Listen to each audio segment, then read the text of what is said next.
Un saludo a todos, qué bueno estar aquí otra vez con ustedes. Puede ser que los estudiantes de séptimo grado que me están viendo por primera vez, por supuesto, yo les soy desconocida, pero puede también que uno que otro familiar sí haya sido alumno mío hace muchos años. Estoy muy feliz de poder compartir estos días aquí con ustedes porque yo sé que son días complicados. Son días que en la casa estamos tensionados, son días en que mami me ha regañado mucho más de la cuenta, en que yo quiero salir, en que mi papá está estresado, en fin. Pero siempre me gusta hacer un llamamiento a la cordialidad en la casa. Pensemos que esto es un momento que va a pasar. Todo en la vida pasa, lo bueno y lo malo también. Piensen también que podría ser peor, porque tal vez podríamos estar enfrentando un problema, por ejemplo, que requiriera que las personas fueran separadas por edades, que las personas tuvieran que estar aisladas en el campo y tuvieran que dejar sus casas, sus comodidades. Pero no, estamos todos en el mejor lugar del mundo, que es la casa, y con las personas que más queremos, que es nuestra familia. Así que vamos a disfrutarlo, vamos a ver ese vaso, por supuesto, medio lleno y no medio vacío. Piensen que todo el mundo en este momento no goza de esa posibilidad. Hay personas que no pueden estar en su casa porque el trabajo no lo permite, y hay otras incluso que ni han podido regresar a su país porque situaciones distintas tampoco se lo han permitido. Entonces este es el momento de sacar lo mejor de sí, este es el momento de detenernos y ver cómo podemos ser mejores hijos, mejores padres, mejores cubanos, dar un poquito más y hacerlo todo mejor. Muchas veces en la casa tenemos determinadas actividades que las postergamos. Yo siempre digo que no hay nada más eterno que lo provisional. A veces decimos, sí, cuando yo voy a resolver determinada situación, hago esto y después lo voy a hacer bien y después voy a comprar tal cosa para que quede mejor, y eso nunca pasa. Bueno, es el momento precisamente de ver qué podemos hacer en familia, qué podemos hacer todos juntos para que nos salga mejor. Y una de las cosas fundamentales va a ser esto, aprender todos y disfrutar y hacer estas jornadas mucho más productivas. Séptimo grado es un grado muy importante. Ustedes pueden decir, sí, es importante porque cambian de enseñanza, sí, es verdad. Ellos cambian de uniforme, cambian muchas veces de escuela, de aula, en el sentido que los compañeros que estaban, los compañeritos esos que los acompañaron tal vez de preescolar a sexto ya no están, hay otros, sí, todos estos cambios pasan y ellos empiezan incluso a tener determinadas transformaciones físicas, intelectuales. Sí, es un momento de cambio, claro que sí, pero es importante también que ustedes sepan que este grado es vital, sobre todo para la asignatura de español. ¿Por qué les digo esto? Porque la mayoría de los contenidos que se dan en séptimo grado son la clave incluso hasta del examen de ingreso a la universidad. Este es el grado donde más contenidos se dan. Contenidos, por supuesto, que ya después en octavo y en noveno van a tener determinada profundización. Pero si no se dan bien en séptimo grado, un poco que no tenemos esa base que nos va a permitir edificar. A veces los profesores piensan, no, vamos a darlo hasta aquí porque ellos son chiquiticos. No, el estudiante de séptimo grado en ese proceso de la transformación está abierto a muchos cambios y es muy inteligente y está muy dúctil para poderlo moldear y para poderle abrir los ojos y decirle que ya no es un niño pequeño, que ya poco a poco comienza entonces a labrarse su futuro. Entonces hay muchos contenidos que ustedes van a ver que son la base de esa prueba de ingreso, que es como decir nuestra meta al final de la vida de estudiante. Hoy vamos a estar hablando del sustantivo.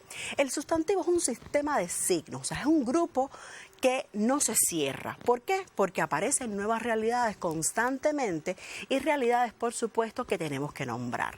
El sustantivo es todo lo que nos rodea, porque si no, figúrense cómo vamos a comunicarnos. Dame esto, dame aquello.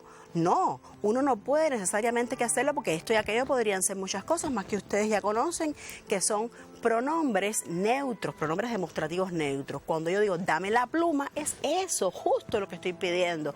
Dame el bolso, es eso y no otra cosa. Por tanto, el sustantivo nos permite comunicarnos, nos permite nombrar todo lo que tenemos alrededor, pero constantemente la vida evoluciona y surgen otros. Hace 60, 70 años no existirían palabras como por ejemplo celular. No, era imposible y sin embargo surgió la realidad y hubo también entonces que nombrarlo. Hoy vamos a estar hablando del sustantivo, sus clasificaciones y sus funciones. Bien, es importante entonces comenzar con un recordatorio. No se preocupen si ustedes ahora no pueden tomar toda la nota del mundo. Lo vamos a hacer con toda la paciencia que esto requiere. Incluso estas clases se van a retransmitir. Comenzamos, por ejemplo, situando que el sustantivo es una parte de la oración que nombra nuestra realidad, como ya hemos estado viendo. Fíjense que parte de la oración, que ahora ustedes también le dicen clases de palabra, no es lo mismo que miembros de la oración, ¿verdad? Miembros son sujeto y predicado, sintagma nominal sujeto y sintagma verbal predicado. Partes de la oración son 6, el sustantivo que nombra, el adjetivo que me califica a ese sustantivo, el verbo que me indica acción, el adverbio que me va a dar circunstancia, la preposición que me relaciona palabras y la conjunción que me relaciona palabras y oraciones. Muchos estudiantes se preguntan, ¿y los pronombres son partes de la oración o forman parte de estas clases de palabras que hemos estado aumentando? No, los pronombres son elementos sustitutos. Ellos funcionan como adjetivos, como sustantivos, por tanto, no dan una nueva realidad, no dan un nuevo concepto y se consideran dentro de nuestro idioma un elemento sustituto. Ahora, el sustantivo está formado por un lexema. Recuerden que el lexema es como un pedacito de la palabra, ¿verdad? Ese pedacito, que es estructura que nos permite saber el significado de la palabra. Y es como yo digo, es como la marca genética, porque a la hora de conformar familias de palabras tan necesarias en este grado para ampliar el vocabulario, eso es lo que nos dice que esas palabras pertenecen a la misma familia. Y por supuesto, además de tener lexemas, tiene morfema. Tiene el artículo, que a veces puede estar o no, pero no podemos decir artículo más sustantivo, no, porque nosotros decimos Luisa viene con su pie izquierdo, no, Luisa viene con todo, por tanto, el sustantivo está conformado en sí mismo por ese artículo y ya a la vez que decimos sustantivo lo estamos incorporando. Además, ustedes saben que el artículo nos sirve para determinar género y número. Cuando hablamos de género, estamos hablando de femenino y de masculino. Cuando hablamos de número, estamos hablando de plural y singular.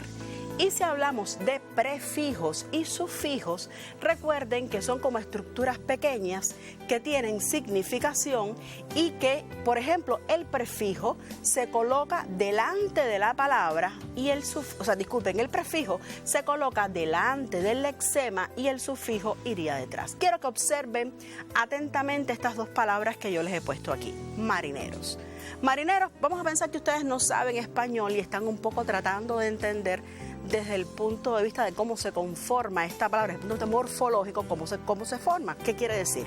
Mar. Mar es una inmensidad de agua, ¿sí o no? Y ese va a ser el lexema. In es un sufijo que significa dentro. Er es un prefijo que indica oficio. Piensen, bodeguero, ¿verdad?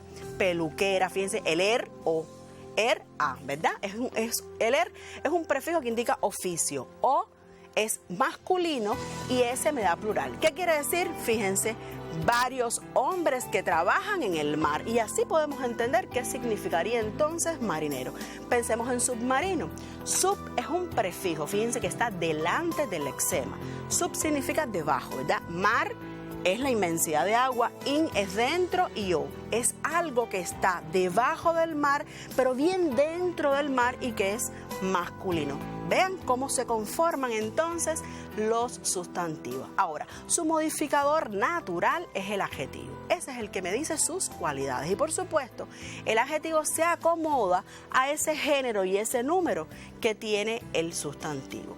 ¿Puede aparecer en el sintagma nominal sujeto? Sí. ¿Puede aparecer en el sintagma verbal predicado? También. Entonces, es algo muy importante que ustedes también vean que él por sí solo es un sintagma nominal. Recuerden que el sintagma nominal son varias estructuras que me desarrollan una idea por supuesto incompleta.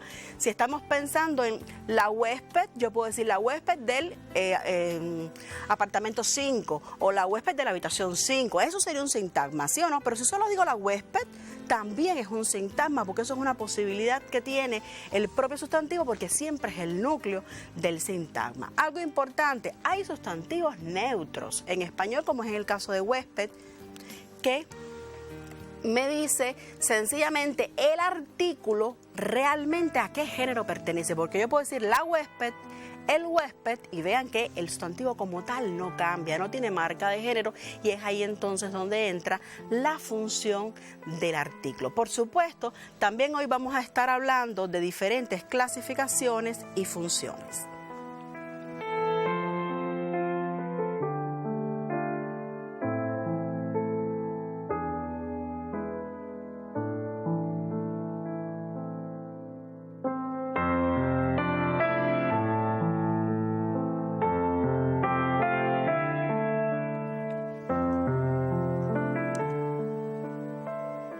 Aquí, como otro recordatorio importante, tenemos las clasificaciones. Las clasificaciones pueden ser 5. Común o propio. Fíjense que no es común y propio, es uno u otro. Común cuando estamos hablando de un nombre de algo que pertenece a un grupo. Y estamos, por ejemplo, profesora. Hay muchas profesoras. Pero el propio, que siempre va con mayúscula, ya sí me especifica a una persona en específico o algo en específico. Y por supuesto ahí tendríamos entonces a raíz, ¿verdad? A raíz es un nombre propio. Pueden ser simple o compuesto. Simple cuando está formado por un solo lexema, cama, ahí lo vemos bien. Y compuesto cuando está formado por más de un lexema. En la palabra existe sobre y existe cama. Y cuando lo unimos, vemos que es ese tejido que colocamos para tender nuestra cama todos los días. Pueden ser también primitivo o derivado. ¿Qué cosa es un sustantivo primitivo? Es como decir la palabra de origen, de donde se van a derivar toda una serie de sustantivos. Esa palabra original se considera un sustantivo primitivo y derivados todos los que vienen de él. Si pensamos, por ejemplo, en flores, ustedes ven que ahí tienen varios derivados. Floristería, floricultor, que es la persona que se encarga de estudiar el cultivo de las flores, el florero, que puede ser el adorno ese en el que colocamos las flores, o la persona incluso que las vende. Florería, que es el lugar donde se venden las flores. Y ustedes me dirán, profe, pero cada vez que vamos a hacer una familia de palabras, pensamos rápido en aumentativos, diminutivos y despectivos. Si estamos hablando de casa, es casa, casita y casona. Eso siempre pasa. Fíjense que aquí yo les estoy poniendo precisamente un ejemplo. Florona como el aumentativo, diminutivo florecita y despectivo florecilla, ¿verdad? No, independientemente de que estos existen y se consideran también como una especie de sustantivos apreciativos, es importante que ustedes aprendan a crear sustantivos derivados utilizando prefijos y utilizando también sufijos. Vamos a hablar de otro que generalmente tiene problema, otra clasificación, que es en el caso de individual o colectivo. Muchas veces los estudiantes dicen, bueno, si está en singular ya es individual y si está en plural es entonces colectivo. Fíjense que en este caso yo lo he puesto a la inversa. Libros. Libros está en plural, sin embargo, libros ahí es... ¿Qué cosa? Es individual. El sustantivo individual puede aparecer en singular o en plural, eso no importa. El recurso es llevarlo a singular y entonces comprobar que sí se refiere a una sola cosa. Por tanto, libros, cuando lo llevo a singular, es libro. Y ahí comprobamos entonces ese carácter individual que tiene esta clasificación. Ahora, biblioteca. Biblioteca es un sustantivo colectivo. Colectivo porque esté en singular o en plural, me da esa idea de que es un conjunto de libros, ¿verdad? Es un sitio que los agrupa. Entonces tampoco va a determinar el hecho de que esté en singular o en plural. El colectivo puede estar en singular y el colectivo puede estar también en plural. Fíjense que biblioteca en este caso está en singular. Ahora, otra clasificación que generalmente tiende a dar problema, que es concreto o abstracto. Si ustedes consultan varias bibliografías van a ver que esto es un concepto que es un poco manejado, que tiene una pálida frontera, incluso en ocasiones. Y vean que yo como concreto estoy poniendo la música. Y me van a decir, profe, ¿cómo la música? Si la música no se puede tocar, o sea, me refiero a tocar con las manos. Lo concreto no solo es lo que se pueda tocar, lo tangible. Lo concreto es lo que expresa un concepto por sí solo independiente. Es lo que entra por los diferentes órganos de los sentidos. Es lo que escuchamos, lo que probamos, ¿verdad? Lo que vemos, lo que tocamos. Por tanto, la música la escuchamos, la música se escribe, la música se lee, la música es concreta. Y por supuesto, el abstracto sí es la envidia. Vemos una persona que está haciendo determinada acción negativa. Vemos a la persona envidiosa, pero no vemos la envidia. No nos podemos quitar 4 gramos de envidia de encima. No podemos controlarlo de esa manera física. La envidia es algo que entra por nuestra inteligencia. Es un concepto dependiente precisamente de nuestra inteligencia. Algo importante que también hoy tenemos que recordar, por supuesto, que son las funciones. Y aquí comienzo entonces a ponerte un ejemplo. Fíjense que vamos a transitar con un mismo sustantivo por las diferentes que existen.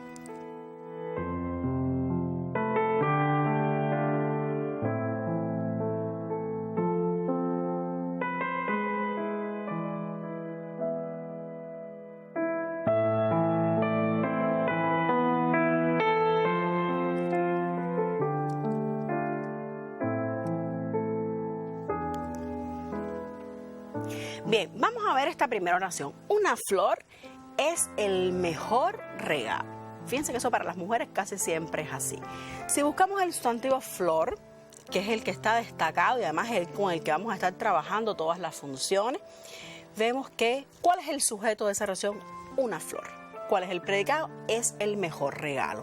Hay flor, es el núcleo de ese sujeto que está conformado por una flor, ¿verdad? Flor es el núcleo del sintagma nominal sujeto y esa es una de las funciones que más frecuente vemos en clase. Vemos la segunda oración, traje tu flor favorita. Yo traje tu flor favorita, ¿verdad? Tenemos ahí el sujeto omitido. ¿Qué es lo traído? Tu flor favorita. Ahí flor es un sustantivo que está funcionando como complemento directo. Recuerden que el complemento directo es lo que pregunta qué es lo y entra casi siempre como su nombre lo indica, directo, sin ninguna preposición que lo anteceda. Vamos a ver el tercero. Echamos mucha agua a su flor. ¿Qué es lo echado? Agua. Ese sería el complemento directo. ¿A qué? A su flor. ¿A quién? A su flor. Por tanto, ahí estaría como complemento indirecto. Veamos la otra. Te hago vino con una bella flor. ¿Con qué vino te hago? Con una bella flor. Y ahí flor, entonces, está transitando a formar parte de un complemento circunstancial, ¿verdad? Y por eso lo tenemos ahí al sustantivo funcionando como complemento circunstancial. Otro, la blusa de la flor me queda bien. Vean que casi siempre nosotros tenemos un sustantivo que lo modifica a un adjetivo, pero no siempre es así. Y esta es una de las formas en la que un sustantivo puede modificar a otro. ¿Cómo? Funcionando como complemento preposicional. Vemos un sustantivo, la blusa, una preposición y otro sustantivo que lo está modificando, que está ampliando su significado y por eso esta función se reconoce como complemento preposicional. Sigamos viendo otras funciones importantes porque, les repito, este grado es donde se dan determinados contenidos que nos van a alcanzar hasta la universidad. Y es importante que se conozcan todos independientemente de que después de la mano de sus profesores lo puedan ir profundizando. Porque después, cuando no se les dan todos en este grado, y en octavo grado se retoman de alguna manera como casos aislados, eso hace que metodológicamente al estudiante se le produzcan lagunas, porque entonces a veces el profesor de octavo puede darlo como que ya lo dieron en séptimo y entonces no lo da con todo el detenimiento que sí lo recoge este programa de séptimo grado, hacerlo todo con una minuciosidad preciosa para poder dominar bien las funciones de sustantivo que por lo general son complejas. Vamos a ver esta otra oración. Ella es una flor. Vean que el sujeto aquí es ella. Es una flor, es un predicado nominal y flor ahí está funcionando como atributo. Y si ustedes estuvieran haciendo un análisis sintáctico, se dan cuenta que gramaticalmente ese atributo es equitativo, es equivalente al núcleo del predicado nominal. Vamos a ver otro ejemplo. No olvides este encargo, flor. Yo estoy hablando de una flor o estoy hablando con una persona que se llama Flor. Fíjense, ahí está la coma que nos está aislando a este nombre, porque Flor ahí es un llamado de atención. Yo puedo decir, Flor, no olvides este encargo, no olvides, Flor, este encargo, por favor. O sea, yo lo puedo trasladar al inicio, al medio, al final de la oración. ¿Por qué? Porque es un vocativo. Esa es la función. Y recuerden que el vocativo por sí solo es una oración unimembre, porque es un llamado a atención. Cuando alguien dice Araís, yo viro automáticamente la cabeza. ¿Por qué? Porque implícito en ese llamado de atención es mírame, atiéndeme. Y eso es una propiedad que tienen los vocativos de ser un llamado de atención, de ser en sí misma una oración unimembre, y además es una función del sustantivo. Veamos la otra oración, la mariposa.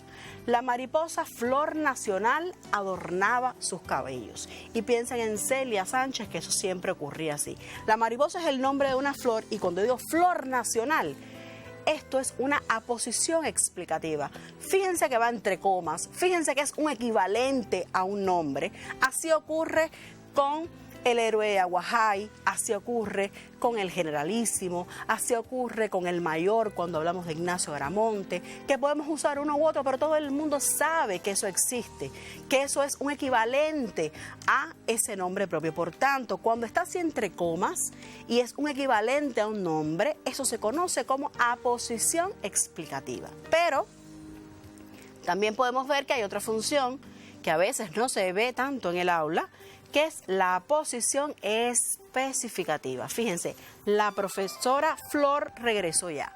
La profesora Flor, ahí tenemos a la profesora que es el núcleo de ese sujeto, ¿verdad? Pero Flor es una aposición especificativa porque me está especificando que no es cualquier profesora, que es Flor. Y en este caso es cuando único vemos un sustantivo automáticamente detrás de otro, modificando al anterior. Fíjense que es un común que está siendo modificado por un propio. Y así ocurre cuando decimos Cine Yara, cuando decimos Teatro Mella, porque esos son ejemplos de aposiciones especificativas.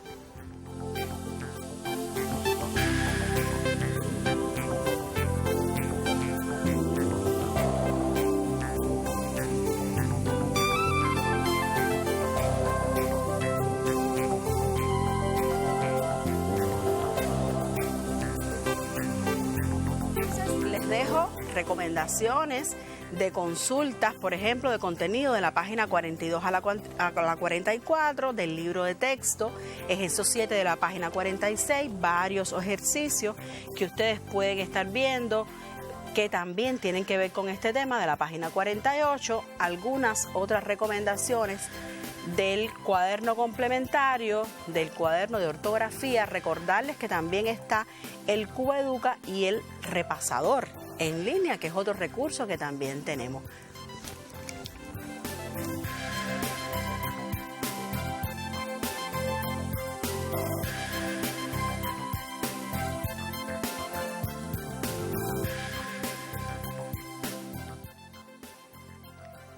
Hoy yo quiero recomendarles un libro porque por supuesto nuestra dinámica en vivo no nos permite utilizar imágenes, pero sí vamos a tener un libro novedoso, un libro que es un dulce. Yo digo que es un dulce porque es algo muy parecido a la noche y es una propuesta muy interesante, sobre todo ahora que estamos en la casa, que los niños nos hacen preguntas increíbles y las madres siempre tenemos una sonrisa ante las ocurrencias de ellos.